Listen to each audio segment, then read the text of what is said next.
Hello student, আজকে আলোচনা করতে চলেছি ওয়েস্ট বেঙ্গল জয়েন্ট এন্ট্রান্স এক্সামিনেশনের কোশ্চেন পেপার। গত 17 জুলাই 2021 সাল ওয়েস্ট বেঙ্গল জয়েন্ট এন্ট্রান্স পরীক্ষা হয়েছিল। সেই কোশ্চেন পেপারে কেমিস্ট্রি পার্টের যে সমস্ত প্রবলেমগুলো এসেছিল সেই প্রবলেমগুলো সলিউশন করে দেখাবো এবং ডিটেলস তার এক্সপ্লেনেশন দেব। আজকে প্রথম প্রশ্ন, question number 41, reduction potential of hydrogen half cell will be negative F.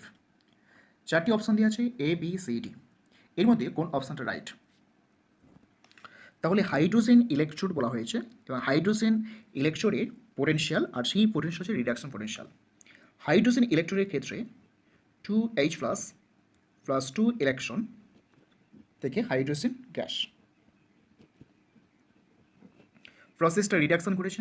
According to Nernst equation E cell সমান E naught minus 0.059/2 log pressure of hydrogen gas upon H plus concentration H square। তো আমরা জানি ই not অর্থাৎ standard hydrogen ইলেকট্রোডের ক্ষেত্রে তার potential 0 হয়। 0 মানটা বসিয়ে দাও, 0.059/2 log pressure of hydrogen gas আপন H প্লাস এর স্কোয়ার। এখানে ই সেল। কোশ্চেন পেপারে দেওয়া হয়েছে যে রিডাকশন পোটেনশিয়াল মানটা নেগেটিভ হতে হবে, তাহলে কোন অপশানটা রাইট?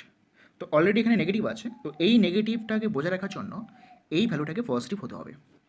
তাহলে লিখতে পারি P pressure of hydrogen gas divided by H প্লাসে গারত্ব, এই মানটা অবশ্যই একের থেকে বেশি হতে হবে। যদি বেশি হয় তবেই নেগেটিভ মানটা আসবে।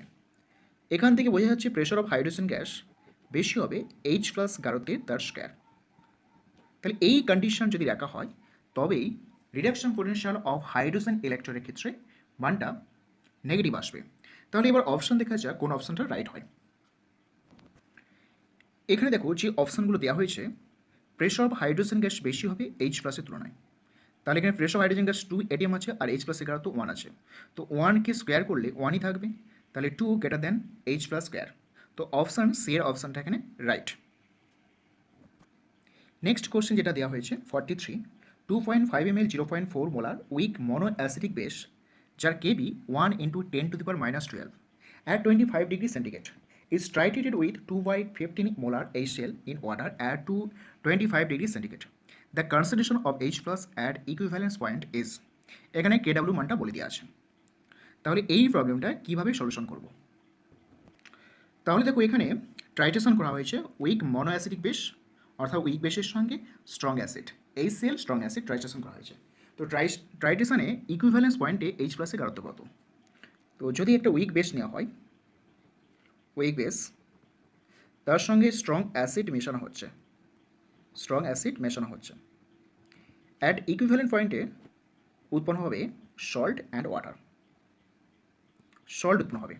এবার যে সল্টটা উৎপন্ন হবে সেই সল্টের গারত্ব কত হবে? উইক বেস নেওয়া হয়েছে 2.5 ml 0.4 মোলার, আর স্ট্রং বেস নেওয়া হয়েছে VmL, ভি মিলিটা ধরে নিচ্ছি, আর গারত্ব 2/15। এরা পরস্পর রিয়াকশন করেছে, রিয়াকশন করে সল্ট উৎপন্ন হবে, আর সেই সল্টের থেকে আমরা যে প্রোটন পাবো বা H প্লাস বা পিএইচ পাবো, সেখান থেকে আমরা H প্লাসের গারত্ব বের করে নিতে পারবো। তো যেহেতু এটা ইকুইভ্যালেন্ট পয়েন্টে কাজ করতে বলা হয়েছে, তাহলে কতটা ভলিউম লাগবে আমরা বের করতে পারি। তো S1V1 = S2V2 এই সমীকরণ ইউজ করে ভি এর মানটা বের করতে পারি। তো এখানে 2.5 × 0.4 = V2 2/15। তাহলে দেখো V2 মান আসবে 2.5 × 0.4 × 15 ডিভাইডেড বাই 2। তো এটাকে ক্যালকুলেশন করলে আসবে 0.2, দ্যাট ইজ 2.5, 3, 15 × 2 হবে 3 আসবে, তাহলে 7.5, অর্থাৎ HCl লাগবে 7.5 ml। তো এখানে গারত্ব কত হবে? তো সল্ট এর গারত্ব আসবে, সল্টের মোল সংখ্যা কত হবে? 2.5 × 0.4 গুণ করলে আমরা মিলিমোল পাবো, 2.5 × 0.4 মিলিমোল। আর টোটাল আয়তন দেখো 2.5 প্লাস 7.5, এখানে 2.5 আর এটা 7.5, অর্থাৎ 2.5 7.5 যোগ করলে 10 ml আসবে। এবার এই 10 ml আমরা এখানে করলে আসবে এটা 1 আসবে 1/10, অর্থাৎ 10⁻⁻1। এবার যে সলটা উৎপন্ন হয়েছে এই সলটা এসেছে উইক বেস এবং স্ট্রং বেসের থেকে। তাহলে এর পিএইচ ইকুয়েশন কত হবে? পিএইচ সমান -7 minus half pKb minus half log C. তো এখানে গাঢ়ত্ব পেয়ে গেছি, তো 7 মাইনাস হাফ। দেখো কেবির মানটা প্রবলেমে দেওয়া হয়েছে, কেবির মানটা প্রবলেমে দেওয়া হয়েছে 1 × 10⁻⁻12। তাহলে পিকেবি সমান কত আসবে? 12 আসবে। তো এখান থেকে 12 গুণ করো, minus half log C. Log C বলতে সি এর মানটা দেখো 10⁻⁻1। তো এখানে 10⁻⁻1 বসাও। তো ক্যালকুলেশন করলে আসবে 7 মাইনাস 6, 2 আর 6 কাটবে, 7 মাইনাস 6 আর এটা -1, এখানে মাইনাস আছে তো হয়ে যাবে +1। তো প্লাস 1/2, নিচে 2 আছে, তাহলে এটা ক্যালকুলেশন করলে আসবে 1.5 আসবে। তো পিএইচ এর মানটা 1.5, যদি পিএইচ মানটা 1.5 হয় তাহলে এইচ প্লাসের গাঢ়ত্ব কত হবে? দেখো এইচ প্লাসের গাঢ়ত্ব আমরা দেখবো, এইচ প্লাসের গাঢ়ত্ব হচ্ছে 10⁻⁻1.5। তো 10⁻⁻1.5 যদি লেখা হয় তাহলে মানটা আসবে 3.16 আর 10⁻², 3.16 10⁻²। এবার অপশন দেখো, এখানে অপশন সি এরটা রাইট, 3.2 × 10⁻², অর্থাৎ অপশন সি এর অপশনটা রাইট। এই কোশ্চেনটা একটু ডিফিকাল্ট। 44 কোশ্চেন দেখো, solubility product of KS for the salt type mx, mx2, m3x at temperature T আর মানগুলো দেওয়া হয়েছে respectively. Solubility of salt at temperature T আর ইন ওয়াটার, অর্থাৎ সলিবিলিটি কার বেশি হবে সেটা এখানে জানতে চেয়েছে। প্রত্যেকটা সলিবিলিটির প্রোডাক্ট দেওয়া আছে, তাহলে সল্টের সলিবিলিটি কী হবে ওই সেম টেম্পারেচারে। তো এই প্রবলেমটা কীভাবে করব? দেখো এই ধরনের প্রবলেম কীভাবে সলিউশন করা যায়। প্রথমে mx এর সল্টটা দেওয়া হয়েছে, তো ডিসোসিয়েট যদি করে m প্লাস x মাইনাস আয়নে ডিসোসিয়েট করবে। তাহলে এর সলিবিলিটি আমরা S1 ধরে নিচ্ছি, S1 সো KSP সমান S1 স্কোয়ার। তাহলে S1 সমান √/, KSP। এবার KSP মানটা এখানে বসানো যাক। KSPর মান দেওয়া হয়েছে 4 × 10⁻⁸, 4 × 10⁻⁸। তাহলে ক্যালকুলেশন করলে আসবে 2 × 10⁻⁴। নেক্সট লবণটা দেওয়া হয়েছে mx2 দেওয়া হয়েছে, তো এইটা ডিসোসিয়েট করলে m2 প্লাস 2x মাইনাস। তো ধরে নিচ্ছি সলিবিলিটি S2, তো S2 2S2 গাঢ়ত্ব এরকম হবে। KSP ইজ ইকুয়াল টু আসবে S2 2S2 তার স্কোয়ার। ইকুয়েশন আসবে 4S2 তারপর 3, তো 4S2 তারপর 3 সমান KSP। S2 তারপর 3 KSP/4 এইটা আসবে। So S2 is equal two KSP/4 তারপর 1/3। এবার এখানে KSPর মানটা বসিয়ে দাও। KSP মানটা ছিল 3.2 × 10⁻⁻14/4 1/3। তাহলে এটাকে ক্যালকুলেশন করলে আসবে 332/4 আসবে, ইন্টু 10⁻, আমরা লিখতে পারি 15, 1/3 যদি করি তাহলে দেখো 832, তাহলে 2 × 10⁻⁻5, 3 5 15 আসবে, এটা 2 × 10⁻⁻5। নেক্সট আরেকটা রয়েছে, সেটা হচ্ছে আরেকটি লবণ দেওয়া হয়েছে M3X। M3X এর ক্ষেত্রে কী হবে? 3টে মেটাল রয়েছে, প্রত্যেকটা +1 ধরে নিচ্ছি, প্লাস x3 মাইনাস, আমি ধরে নিচ্ছি এটা S3, 3S3 S3। এখানে KSP আসবে 3S3 তার পাওয়ার 3 S3, 27 S3 তার পাওয়ার 4, তো S3 পাওয়ার 4 KSP/27। তো KSP ভ্যালু এখানে দেখো 27 লেখা আছে, 2.7 10⁻⁻15। তাহলে KSP মানটা দিয়ে আছে 2.7 × 10⁻⁻15, এই মানটা দেওয়া আছে। এবার এটাকে আমরা 27 দিয়ে ভাগ করে দিচ্ছি। 27 দিয়ে ভাগ করলে 10⁻⁻16 আসবে। সো S3 মানটা আসবে 10⁻16 তার 1/4, তাহলে হবে 10⁻4। তাহলে দেখো S1 এর মানটা যেটা পেয়েছিলাম 2 × 10⁻4, S2 মানটা পেয়েছিলাম 2 × 10⁻5, আর S3 মানটা পেয়েছিলাম 1 × 10⁻4। তাহলে S1 হচ্ছে 2 × 10⁻4, S2 হচ্ছে 2 × 10⁻5, আর S3 মান হচ্ছে 1 × 10⁻4। তাহলে এখান থেকে বুঝতেই পারছি সবচেয়ে মানটা বেশি হচ্ছে এই মানটা। তো S1 বেশি, তারপরে S3, তারপরে S2। তাহলে এখানে mx এর সলিডিটি বেশি, তারপরে m3x, তারপরে mx2, এই অর্ডারটা আসবে। তো অপশান দেখা যায় কোন অপশানটা রাইট। প্রথমে হবে mx, তারপরে m3x, mx, m3x, option D এরটা mx, m3x, mx2, option D এরটা এখানে রাইট। এরপরে question paper 46, question number 46, a saturated solution of barium sulfate at 25 degrees centigrade is 4 × 10⁻5 molar. Solubility of barium sulfate in 0.1 molar sodium sulfate at this temperature will be. তো saturated সলিউশনে barium সালফেটে তার solubility বলে দিয়েছে, saturated solution বলে দিয়েছে। তো 4 × 10⁻5 আছে। তো solubility of barium sulphate in sodium sulphate অর্থাৎ কমন আয়ন এফেক্টটা পড়বে। তো এখান থেকে আমাদের ক্যালকুলেশন করতে হবে। প্রথমে তো আমাদের বলে দিয়েছে যে এখানে সলিবিলিটি অর্থাৎ স্যাচুরেটেড সলিউশনের সলিবিলিটি কত, সেই মানটা বলে দিয়েছে। আর solubility barium sulphate in sodium সালফেটে কত হবে, অর্থাৎ কমন আয়ন এফেক্ট পড়বে, সলিবিলিটি কমবে, অর্থাৎ এই মান থেকে মানটা ধীরে ধীরে কমে যাবে। তো দেখা যায় ক্যালকুলেশন করলে কী মানটা আসে। ফার্স্টে যেটা দেওয়া হয়েছে সলিবিলিটি দেওয়া হয়েছে কার, barium sulphate BaSO4, barium sulphate Ba2+ এবং SO4 2-। এই বেরিয়াম সালফেটের সলিবিলিটি দেওয়া আছে। তো সলিবিলিটি বলা হয়েছে 4 × 10⁻5। তাহলে বেরিয়াম প্লাস আয়নের গাঢ়ত্ব হবে, সালফেট আয়নের গাঢ়ত্ব হবে এইটা। সো এখানে KSP মানটা কত হবে, 4 × 10⁻5 × 4 × 10⁻5। তো ক্যালকুলেশন করলে 16 আসবে 10⁻10, এটা KSP। এবার সোডিয়াম সালফেট, তো সোডিয়াম সালফেটের প্রেজেন্সে কমন আয়ন এফেক্ট পড়বে। তো কমন আয়ন এফেক্টের জন্য সলিবিলিটি কমবে। সোডিয়াম সালফেট নেওয়া হয়েছে 0.1, এর ফলে সালফেটের গাঢ়ত্ব হবে 0.1, রাইট।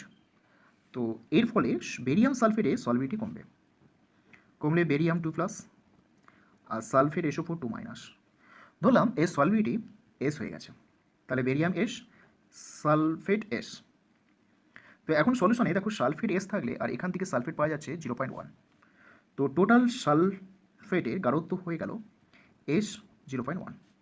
তো KSP দাঁড়াবে বেরিয়াম 2+ এবং সালফেট SO4 2-। বেরিয়াম 2+ এর গাঢ়ত্ব S, আর এখানে S প্লাস 0.1, তো S² 0.1 × S। তো S এর মানটা ভীষণ ছোট হয়, তো তাকে স্কোয়ার করলে আরও ছোটো হয়ে যাবে। তাহলে এই টার্মটাকে নেগলেক্ট করো। তো 0.1 × S সমান KSP। তো S দাঁড়াবে KSP আপন 0.1। KSP ভ্যালু আমরা ক্যালকুলেট করেছি 16 × 10⁻10। তো 16 × 10⁻10 আর নিচে 0.1 আছে, তাহলে 16 × 10⁻9, 10⁻9। তাহলে রাইট আনসার আসবে 1.6 10⁻8। Option B right, option B right answer. Next 48, extraction of the metal from its sulfide ore involves the following chemical reaction. Metal may be, তো এইটা হচ্ছে সেলফ রিডাকশন প্রসেস দিয়ে রিয়াকশন করা হয়েছে, অর্থাৎ কপার। অপশান বি এরটা copper, option B is right. Next 49 question, which of following compound have magnetic movement identical with, এই কমপ্লেক্সটা দিয়ে আছে, অর্থাৎ এই কমপ্লেক্সের সঙ্গে ম্যাগনেটিক মুভমেন্ট আইডেন্টিক্যাল, অর্থাৎ আনপেয়ার ইলেকট্রন সংখ্যার সমান থাকবে। তো চারটির মধ্যে কোন অপশানটা ক্রোমিয়াম 3+ আনপেয়ার ইলেকট্রন সংখ্যার সঙ্গে সমান থাকবে। তো ক্যালকুলেশন করলে কী দেখা যায়, দেখো ফার্স্ট যে ক্রোমিয়ামটা ছিল, ক্রোমিয়াম যেটা ছিল কমপ্লেক্স, এই ওয়াটার রয়েছে এখানে 6, দিস ইজ ক্রোমিয়াম 3+। ক্রোমিয়াম 3+এর ক্ষেত্রে ইলেকট্রনিক কনফিগারেশন 3d3। ডি অরবিটালে 3টি ইলেকট্রন রয়েছে, 1 electron, 2 electron and 3 electron. So unpaired electron is equal two 3। এবার চারটি অপশানের মধ্যে কোন অপশানটা আনপেয়ার ইলেকট্রন সংখ্যা 3 হয় সেটাই খুঁজে বের করতে হবে। প্রথম অপশান ছিল কপারের সঙ্গে এই কমপ্লেক্সটা ছিল, ওয়াটার হোল 6 রয়েছে আর 2+। এখানে কোপার 2+, কোপার 2+এর ক্ষেত্রে 3d9, ডি অরবিটালে 9 ইলেকট্রন রয়েছে। তো 9 ইলেকট্রন যদি থাকে তাহলে দেখো আনপেয়ার ইলেকট্রন সংখ্যা 1, তাহলে এই অপশানটা হবে না। সেকেন্ড অপশান ম্যাঙ্গানিজ, ম্যাঙ্গানিজ 3+, অর্থাৎ কমপ্লেক্স ছিল Mn ওয়াটার হোল 6, এখানে 3+। এক্ষেত্রে ম্যাঙ্গানিজ আয়নের অক্সিডেশন স্টেট 3+ আছে, 3+ ইলেকট্রন কনফিগারেশন 3d4, 3d4 এর ক্ষেত্রে ইলেকট্রন বিন্যাস হবে, তো এখানে আনপেয়ার ইলেকট্রন সংখ্যা 4টে, সো আনপেয়ার ইলেকট্রন সংখ্যা 3টে হওয়া উচিত, এই অপশনটা হবে না। নেক্সট আয়রন, আয়রনের সঙ্গে 3+, তো এখানে আয়রন 3+ আছে, আয়রন 3+ এর ক্ষেত্রে তার ইলেকট্রন কনফিগারেশন আসবে 3d5, 3d5 হলে ডি অরবিটালে 5টা electron, 1 electron, 2 electron, 3, 4 and 5, so unpaired electron সংখ্যা electron is equal to 5, so এই অপশানটাও হবে না। Next manganese Mn water whole 6 4+, তাহলে এখানে ম্যাঙ্গানিজ 4+ আসবে, তো ম্যাঙ্গানিজ 4+ এর ক্ষেত্রে electronic configuration 3d3, unpair electron সংখ্যা, আনপেয়ার ইলেকট্রন সংখ্যা 3টে, 1, 2, 3, তো যেহেতু এখানে আনপেয়ার ইলেকট্রন সংখ্যা 3 আছে অর্থাৎ ক্রোমিয়াম 3+ আয়নের সঙ্গে সমান, তাহলে এই অপশানটা রাইট, অর্থাৎ অপশান ডি রাইট অ্যান্সার। এবারে question number 50, which structure has delocalised pi electron? Ozone, carbon oxide, Asian, ozone এবং HCN, কোন স্ট্রাকচারে বাই ইলেকট্রন ডিলোকালাইজেশন ঘটে? এখানে দেখো ওজোন যে মলিকুলটা রয়েছে, ওজোন মলিকুলের ক্ষেত্রে গঠন এটা রয়েছে দিস পজিটিভ চার্জ, তো এখানে পাই বন্ড রয়েছে, দিস ইজ পাই বন্ড, তো ওজোন মলিকুল রেজোনেন্স ঘটে, তো রেজোনেন্স করার ফলে দেখো পাই ইলেকট্রনে ডিলোকালাইজেশন ঘটছে, তাহলে রাইট অ্যান্সার আসবে ozone, ozone is right answer. Next পরের যে কোশ্চেনটা রয়েছে, the H3O+ ion has the following shape, তো এখানে রাইট অ্যান্সার হবে পিরামিড শেপ, অপশান বি একটা রাইট, কিন্তু কেন? দেখো H3O+ এর ক্ষেত্রে কী করবে, এখানে এটাকে কনসিডার করো বা ভেবে নাও যে অক্সিজেন রয়েছে, দুটি হাইড্রোজেন, আরেকটা রয়েছে H+, তো আমরা জানি অক্সিজেন এখানে central atom, electron configuration 2s দুটি ইলেকট্রন থাকে আর 2p-তে 4টি ইলেকট্রন থাকে, এই 4টি ইলেকট্রন, দুটো হাইড্রোজেন কোভ্যালেন্ট বন্ড করবে, আরেকটা হাইড্রোজেন যেহেতু H+ রয়েছে তাহলে এখানে কোঅর্ডিনেট বন্ড হবে, তো হাইব্রিডাইজেশন sp3, এই অক্সিজেন রয়েছে একটা কোঅর্ডিনেট বন্ড আর লোন পেয়ারটা থেকে যাবে, তাহলে এই শেপটা দাঁড়াবে pyramid, pyramidal shape, pyramid shape দাঁড়াবে, অর্থাৎ অপশান বি এরটা right. Next 52, for the reaction, এটা দিয়ে আছে মাস ইকুইভ্যালেন্ট, এটা এই এনার্জি ইজ অ্যাবজর্ব হয় মাস অন রিয়াক্টেন্ট সাইড, এই মানটা দেওয়া আছে, প্রোটন মাস এটা, অ্যাটমিক মাস অফ অক্সিজেন কত, ভীষণ ইজি একটা প্রশ্ন দিয়ে আছে, এখানে আরও সহজ করে দিয়েছে, যে এনার্জিটা অ্যাবজর্ব হয়েছে তার মাস ইকুইভ্যালেন্ট মানটা দিয়ে দিয়েছে, তো সহজ করে দিয়ে দিয়েছে, তো এখানে প্রবলেমটা কী করে করবো, দেখো রিয়াকশন যেটা ঘটছে, এই নাইট্রোজেন 14 আলফা আছে, আলফা বলতে হিলিয়াম পরমাণুর নিউক্লিয়াস, প্লাস এনার্জি অ্যাবজর্ব করেছে, ধরা কিউ পরিমাণ এনার্জি অ্যাবজর্ব করেছে, এখান থেকে প্রোডাক্ট হচ্ছে O17 আর প্রোটন উৎপন্ন হচ্ছে, প্রোটন, তো রিয়াক্টেন্ট সাইডের মাস বলে দিয়েছে 18.00567, আর এই সাইডের মাস আমাদের হচ্ছে এই অক্সিজেনের মাস এক্স করে নিয়েছি, যেটা আমাদের ক্যালকুলেট করতে হবে, আর প্রোটনের মাস বলে দিয়েছে 1.00782, 1.00782, তাহলে এখানে মাস কতটা ইনক্রিজ করেছে, 18.00567 মাইনাস এক্স মাইনাস 1.00782, এই যে মাসটা ইনক্রিজ করেছে সেটা ইজিক্যাল টু আসবে মাস ইকুইভ্যালেন্ট 00124, এই মানটা প্রবলেম দেওয়া আছে, যে এনার্জিটা অ্যাবজর্ব করেছে তার ইকুইভ্যালেন্ট মাস হচ্ছে এটা, তো এখান থেকে এক্স এর মান কত হবে, এক্স ইজিক্যাল টু 18.00567 মাইনাস 1.00782, এটা মাইনাস হবে 00124, তো এইটাকে ক্যালকুলেশন করলে যে মানটা আসবে তা হলো 16.9966, অর্থাৎ রাইট অ্যান্সার 16.9966, তো অপশান ডি এটা রাইট, অপশান ডি এটা রাইট, অপশান ডি এটা এখানে রাইট। এরপরে 54 কোশ্চেনটা indicate the number of unpaired electron in K3 FeCN whole 6 K4 FeCN whole 6 number of unpaired electron এখানে খুঁজে বের করতে হবে। তাহলে এখানে দুটি কমপ্লেক্স দেওয়া হয়েছে, একটি কমপ্লেক্স K3 FeCN হোল 6। এখান থেকে আমরা বুঝতে পারছি যে K3 প্লাস এর ইলেকট্রন কনফিগারেশন 3D 5। যেহেতু CN স্ট্রং ফিল্ড আছে, CN strong field ligand, S for strong, A for field, L for ligand. তাহলে এদের ইলেকট্রনিক কনফিগারেশন আসবে দিস ইজ T2D আর EG set of orbital. Strong field থাকার জন্য T2G set অরবিটালে ইলেকট্রনগুলো ফিল আপ হবে, অর্থাৎ এখানে আনপেয়ার ইলেকট্রন সংখ্যা 1, unpaired electron is equal to 1। পরে কমপ্লেক্সটা দেওয়া হয়েছে FeCN হোল 6। তো এখানে আয়রন 2 প্লাসের ইলেকট্রন কনফিগারেশন হবে 36। তাহলে T2G এবং EG 6 ইলেকট্রন রয়েছে, T2G-তে দুটি করে ইলেকট্রন ফিল আপ হবে। সো আনপেয়ার ইলেকট্রন সংখ্যা ইজ ইকুয়াল টু 0। তো 1 0 is right answer. Option A is right, option A এখানে রাইট। তাহলে দেখো অপশানগুলো ভালো করে লক্ষ্য করো, এখানে এ অপশানটা 1 হচ্ছে আনপেয়ার আর এটা 0 হচ্ছে, তো অপশান এ রাইট। নেক্সট পরের question 55, para nitro NN dimethyl aniline can not be represented by the resonating structure. তো এখানে রেজোনেটিং স্ট্রাকচার হচ্ছে 2 and 4, বিকজ নাইট্রোজেন বন্ড হয়ে গেছে 1 bond 2 bond 3 bond 4 bond 5 bond. তো সেকেন্ড পিরিয়ড এলিমেন্টের ক্ষেত্রে কখনোই 5 বন্ড সম্ভব নয়, তো এইটা কখনোই সম্ভব নয়। আর নেক্সট এখানেও দেখা যাচ্ছে 5 বন্ড হয়ে গেছে, তো এটাও সম্ভব নয়। So 2 and 4 is right answer, option B একটা। এরপরে 56, exact order of boiling point of the compound N-pentane, isopentane, butanone and 1-butanol.